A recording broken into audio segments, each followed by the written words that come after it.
March 13th, 2020, the day that Hunterdon Central had to change everything. Ever since, it's been a challenging time for everyone. Over the past few weeks, journalism, video production, and photography students have worked together to look back and commemorate the events that have shaped Hunterdon Central over the past year. Hi, I'm Olivia Gruber. I'm Michael Doria. And this is the COVID Files, looking back and moving forward. I've said before, this is a national problem and we need federal leadership. Heightened states of emergency across the nation as a number of coronavirus cases soars above 3,000. Coronavirus outbreak is causing chaos in global financial markets. First it was Wuhan, then Italy and Spain. Now the decisions to lock down cities has reached the United States. This is Mr. Brandt with a brief message for all the Red Devils out there.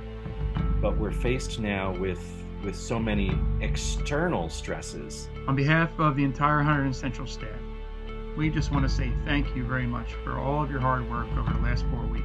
This work is so much about how we feel inside and how kids feel inside.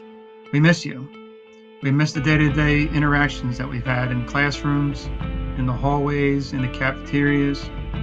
We miss watching you perform out on the fields, on the court, up on the stage. We look forward to seeing you again real soon at school. To start us off, Isabel Coughlin and Rachel Aquino report on the importances and challenges of one-way hallways. Coming back to school in September had a few changes at Central, like wearing masks and trying to be 6 feet apart in classrooms. But how did we manage to be 6 feet apart in the hallways? The answer to this question was one-way hallways. The one-way hallways were part and parcel of our reopening plan that was approved by the County Board of Education and then was forwarded to the state. The guidance that we were under at the time indicated that the one-way hallways were a necessary precaution in keeping students safe and maintaining distances. So Mr. Estrada had information on traffic flow through both buildings, actually.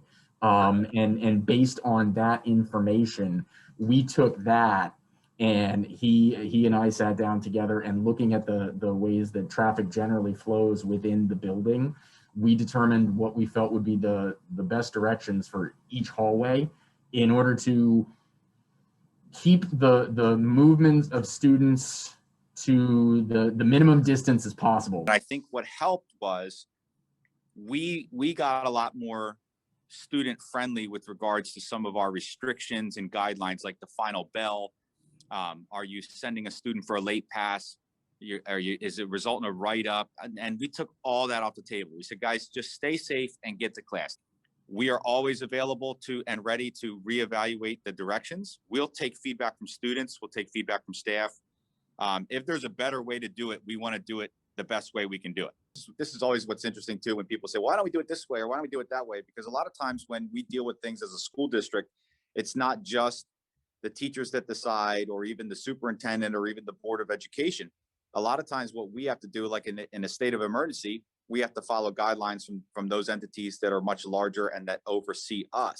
But that's just what the administration thinks. What did the students of Hunterdon Central think about how well the one-way hallways are working? Going into it, we had no idea what direction the hallways were going to be, or even that they were doing that. So coming in on the first day and being told like, oh, you can't go this way, and having to figure out A, where your classes were, and B, how to get there the fastest way while still being on time. It's a little chaotic, even with a quarter of the kids in the school. I'd say probably an extra 3 to 4 minutes each time I change classes is spent walking on the one-way hallways, getting to my next class. I think it's nice to get to class a little bit closer to when the bell rings, because there's only so many of us in school. So when everyone walks in at the same time, it's less awkward, I guess. Everyone really walks by themselves. There's maybe a couple people that wait for their friends, but I think it's a lot more challenging with the one-way hallways in order to meet up with people, and it's just not worth it because you have to get to your next class. So what are our final thoughts on one-way hallways? Well, sure, we know that they can be annoying sometimes for us students trying to get from class to class, but we know that they're here for our safety. And overall, we're thankful for them, and we don't know how long they'll last. But while they're here, they're keeping us safe. Next up, we have some COVID-influenced photos created by Mr. Douglas's photography class. The pandemic affected all of us in one way or another, and sometimes it's difficult for young people to express how they're feeling. I wanted to give students a way to express themselves while teaching them a fun photo editing technique. So my goal for this project was to have each student create a self-portrait illustrating how they are coping with the pandemic and how it's affected them emotionally. Some students focused on places or people they missed because they couldn't travel. Some focused on friends and activities they missed, and some focused on sports they didn't get the opportunity to play. I'm really proud of the work they did. And here are some of the images that my students created.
Online learning has become a new way of life for us.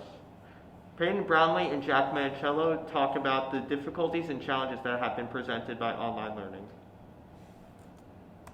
Hello, I'm Peyton Brownlee. And I'm Jack Mancello. We interviewed teachers at our high school to learn about the struggles and highlights of the online learning that's put into place when COVID-19 first hit in March 2020. In the clips that are going to be shown, Ms. Cangalozzi-Hade, Mrs. Malzone, and Mrs. Rupon voiced their opinions about the online learning that was hastily introduced. Initially, we thought we'd only be out for 2 weeks. Like all schools just thought, oh, we're just going to lock down for 2 weeks and then we'll be back. So what our teachers had done is they had designed sort of like enrichment and review activities, kind of like choice boards, pick 10 of the 14 or pick 7 of the 10. So there was some student choice in there, but we didn't want people to completely tune out. So we wanted to keep the learning going. We told students to follow their daily class schedule, but we asked students to follow a delayed opening schedule. And all that meant was that was just a way for them to structure their day. So we're talking about how you can structure your day. That's kind of what we did for students, just to say, hey, follow that, and that's how we'll do that. And Some teachers held classes, but it was more just like to say hello, to check in. There was no mandatory attendance. The optimist in me wants to say yeah, but for specific kids, I think it definitely helped them. Like I know I have students at home who have like certain medical issues that would have them be absent frequently from class. But however, with virtual learning, the schedule's kind of tailored for that flexibility. So that's really helpful for them. Or students whose home situations are a little crazy or who bounce back and forth between like different homes where they live. This is really nice for them because it gives them that sort of online stability. When I'm at home, there are certainly more distractions at home. It's easier to be lazy at home. But I think for us in the counseling department, it was hard for there to be a change in work ethic, only because once the entire school went virtual. I think the sense of community, though, was definitely harmed from virtual education, and just the camaraderie and the friendships that are formed in classes. That's definitely a hardship. All in all, we discovered the advantages and disadvantages of the Hunterdon Central Regional High School online learning. The school handled it very well and gave students a unique new learning experience. Because of this once-in-a-lifetime experience, schools have an opportunity to broaden their teaching styles for their students' needs. Many things had to change as of school going remote last spring. One event that had to be reimagined was graduation.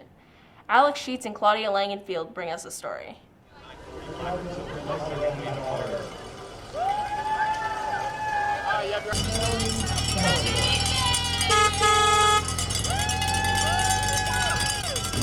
Mr. Brandt, the Dean of Students at Hunterdon Central, played a major role in our COVID graduation. Hello, my name is Claudia Langenfeld. Last year's COVID graduation for our 2020 seniors was surely one like no other. There were many conflicting opinions on whether it was the best it could have been or if it wasn't. The biggest difficulty was the fact that in June last year, we were not allowed to have, I want to say, more than, we had a very low level of individuals that we were allowed to have on campus. So the state regulation had, I want to say, 100 people, even though it was outside on campus. It did not allow us then to have our normal graduation out on the football field. All seniors could agree that the graduation wasn't the best, and Senior Matt Sheets spoke out on behalf of all of them. How did you feel that your graduation was during COVID? It wasn't the most exciting thing. It was somewhat of a letdown after waiting the 3 years at Central and then the 4th year leading up to COVID and then not being how we expected it to be. After the 4th of July, the governor allowed us to have up to 500 people on a gathering on campus. So in July, we actually had 3 ceremonies for students who wanted to come back and do like an official graduation ceremony, even if they already did the parade. So I would say almost all the students did the parade, and about half the students came back to do the on-campus ceremony. But all staff and students can have opposing opinions on many subjects concerning the school, and the COVID graduation was no exception. It was nice going through each of the pictures and students' names, but for like the introduction and it being really long, it just wasn't the best because like, it was just like 2 students introducing it really. And you knew like if you were later in the alphabet, like you don't have to tune in early on. So I guess there's like it's kind of fair and unfair. I would say it's fair that they include everyone, but it's unfair that like people could just leave right after the kid's name's been called. Kids put on their caps and gowns, they sat in the cars. So that everything was great except the fact that there were no speeches, and they weren't able to sit with their friends. So that I felt bad for, but everything else, I think they seem to really enjoy it and have a great time. Thanks to all the hardworking staff and parents, the 2020 seniors were able to have a graduation ceremony that they would never forget. COVID did and is still hitting us hard, but that didn't stop last year's graduating seniors from celebrating their big day. We've taken a look at how COVID has affected us over the past year. Now, Matt Schleska and Duncan Abbott talk about how 1 or 2 shots can shape the way we get through this pandemic. COVID-19 has taken an unprecedented toll on our schools and country. Schools that were able to limit the spread did so either by closing or putting in place stringent safety measures to protect the welfare of students and staff. A few months ago, we learned a vaccine was on the way. Is this a saving grace for our schools and country? Being a teacher or an educator classifies as a frontline essential worker, and the people that fall under this list are the first to be vaccinated. So have you and the staff been vaccinated? When the vaccination plan first came out, teachers, people who work in schools, and other frontline workers like transportation workers, they were on the list near the top. Even though teachers and some folks are frontline workers, they only really recently were we told that now teachers are going to be eligible. So starting on the 15th, people who work in schools can get vaccinated, but we're a little concerned about, the supply and how long it takes to get an appointment. So it might be well into April or May before everybody's who wants it is able to get it. This positive outlook can lead to trouble, though. Spring break's coming up and everybody needs to stay really vigilant. We need to keep masking. We need to be careful. We can't, we have to, if we're traveling, we need to respect the quarantine advisories when you come back. Like, those are the kinds of things that if people aren't careful, we're going to see another spike. Among the first to be vaccinated were healthcare workers, some vaccinated long before vaccines were as widely available as today. I had my first dose in January, and at the time it was only available to healthcare providers. Have you made changes in your daily life based on the fact that you've been vaccinated? No, because the majority of the population is not vaccinated yet. I have not changed anything in my personal or professional life. The vaccine works. As long as it has a predicted positive effect on our community, we can expect a more normal school life in the future. National cases are steadily falling. If we remain vigilant, we can see a light at the end of the tunnel. This is Duncan Abbott signing off. So many important things have happened over the past year. Remember to stay productive, stay happy, and have empathy for the people around you. This is Michael Doria. And Olivia Gruber. Have a great day.